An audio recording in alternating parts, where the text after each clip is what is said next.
Well, I think President Jonathan and the party that he leads have had egg thrown on their faces, because I read in the papers that a U.S. newspaper asked him for an opinion in respect of what you call Ekiti Gate, and he dismissed it with a wave of the hand as a mere fabrication. That was when the dramatis personae were denying participation in the discussion. Much later, of course, various participants have now owned up to participating in the whole encounter, and which again gives one cause for alarm, that the president can make a statement without thorough investigation. I mean, empirical evidence exists that the meeting held, and I've listened to the transcript. Some of them, of course, might be coded, because the tape might not have spilled the beans, as it were, as to the nitty-gritty of the shenanigans that were going to happen.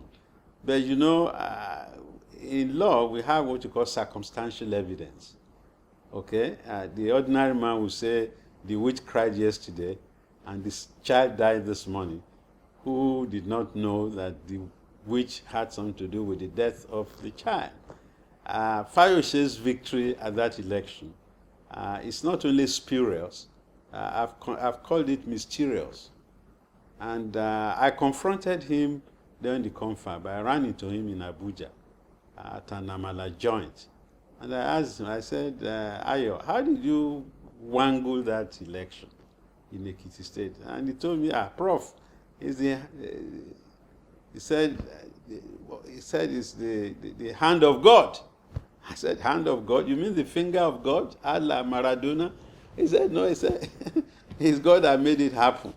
So if he's ascribing his victory to the divine, okay, and we are now seeing that behind that ascription, you have human beings who now used their positions to force that situation to happen, then God must be furious, you know, in heaven, that his name has been brought into disrepute. But if you remember rightly, Dimeji Bankole in 2007 came to Ekiti and was bragging at a campaign in Igede, Ekiti, that we who used the MOPOL in previous election, this time we are going to use the military. So it's not the first time. You remember also that in 2007, military were deployed in Oyo State.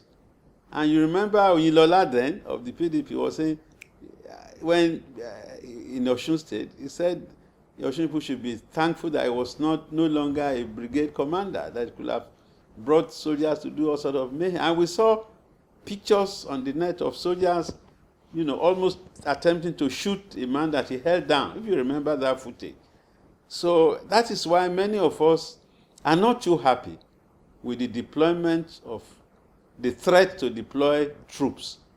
And from what happened in Ekiti State, it's definite that that election was not real. It was surreal.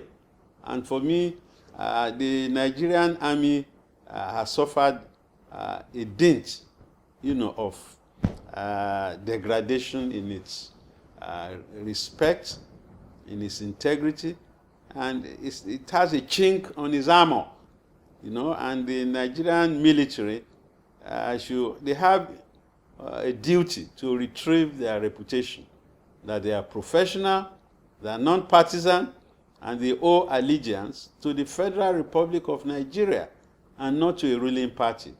It will be a sad day for the country when soldiers now institutionally are used to perform particular roles in favor of particular countries. I think that should not be allowed. And so when the Court of Appeal 2 weeks ago reaffirmed the position that soldiers have no role in the electoral process, it was a good decision, and something similar to what the Sokoto High Court a month ago declared. The military should have no role in the political process. I know, of course, people will cite Section 217 of the Abdul Salam Constitution, and that, in fact, the president as commander-in-chief has the prerogative of deploying soldiers as he deems fit. He has to be very careful, because that power should be exercised judicially and judiciously. If he now is seen to be deploying the military in a partisan way, that will actually call into question, the legitimacy of the election. For me, it's not a question of whether we are mindful of what the international community will do. It's whether the Senate can be relied on to act, pro bono patriae. If it can act in the best interest of the fatherland, then only people who are fit and proper should be confirmed as ministers of the Federal Republic. And if the Senate will do the needful, they would not ask any nominee to take a bow and go. It will really confirm the worst suspicions of Nigerians that the Senate also has been compromised. You see, we are seeing what is happening at the House of Reps when the Deputy Speaker is manipulating the rules of procedure and behaving just like a partisan member. Whereas you saw what the substantive Speaker did when he played the role of a statesman. You see, it's a pity that we are still at this very primordial and almost juvenile level of political development. But I think Nigeria will survive, and we can only pray, wish, and hope for better days for the fatherland.